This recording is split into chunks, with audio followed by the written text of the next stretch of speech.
А чем мы сидим здесь? Такие деньги содрали. Ну давай поехали. Біз отырмыз ақ жерде.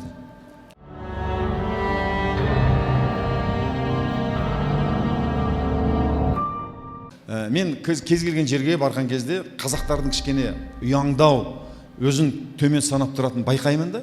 Жақында мен қарап жүрсіздер, Европаға неменеге бардық, турға, круизға. Сонда Тенериф деген бір қалаға келдік. Бір андай қыдыртатын автобус болады ғой, үсті ашық. Сонда 40-50 адам отырмыз. Біз бір топпыз, 7-8 қазақ. Басқа ұлттар отыр, сонда орыстың 2 әйелі ақ автобустың шат шелегін шығарды ана жүргізушіге. Не өзі ағылшынша білмейді. А чем мы сидим здесь? Такие деньги содрали. Ну давай поехали. Анау-мынау деп. Біз отырмыз ақ жерде. Әгіне мен видеоға түсіріп айтамын да, қараңдаршы мыналар. Орыстың әйелдері өздерінің құқықтарын талап етті. Орысша сөйлеп, жүр, уақыт болып жатыр деп. Өктемдікпен айтып жатыр. Бұл деген өздеріне сенімді халық. Біз үндемей отырамыз. Тура шетелге келіп, өзінің правасын качать етіп, тура кеудесін керіп тұрып сөйлеп тұр. Мен шетелде жүрмау, ағылшын тілін білмеймін ау деген оғып отырған жоқ. Неге десеңіз, ол имперский замашки дейді. Россия империя болған, түріктер империя болған. Көптеген адамдар маған, Ахметбек аға, қазақты ойласаңыз, неге сабақтарыңызды тегін бермейсіз? Курсқа қатынасуға ақшам жоқ деп жатады. Осы секілді мыңдаған пікірлерден кейін 12 күндік психологиялық өзгергім келеді атты тегін челлендж бастадық. Қатынасу үшін төмендегі сілтемені басыңыз.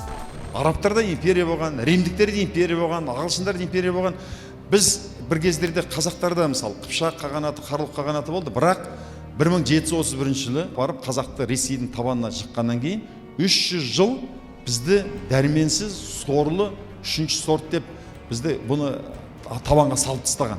Оны үйретілген дәрменсіздік дейді. Выучена беспомощность дейді, мына психология тілінде. Ол атадан балаға беріледі екен. Енді біз қазір егеменді елде әкеміздің үйінде жүрміз. Әкесінің үйінде жүрген деп айтады ғой. Қонаққа барған кезде айтады: "Ей, әкеңнің үйінде жүрмісің бе?" деп біреу айтады ғой. Қалай еркін басып жүрсе. Біз әкеміздің үйінде жүрміз. Яғни ата-бабамыздың үйінде жүрміз. Сондықтан осы 21-ші ғасырда, осы мен армандаймын 1-2 жылдың ішінде бүкіл қазақтың санасына құлдық санын алып тастау керек. Еркін айтатын сөзін айту керек. Әрине, әділ дұрыс болса, ол деген өте өркөкірек, нағылый бол деген емес. Көкейіңде не бар айту керек. Өзіңді лайықты санау керек. Жер бетінде жаратылған адамдардың бәрі бірдей. Ақсүйек, қарасүйек деген ойлап шығарбаған ол билік басындағы адамдар. Ол президент бола ма, жүргізуші бола ма, күзетші бола ма, бәрі тең құқықты, бәріміз бірдейміз. Сондықтан осы жерде осы неменен алып тастаңдар. Жүректе не бар? Ешкім қазақ айтады, тонын шешіп алмайды. Солай ғой. Жүрегіңде не бар? Айт. Көтеріліс жасайық, давай-ка соғыс ашайық десең, онда дұрыс емес, қоғамда бүліктілік жасауға. Қалған бәрі сенің бәрін айтуға болады.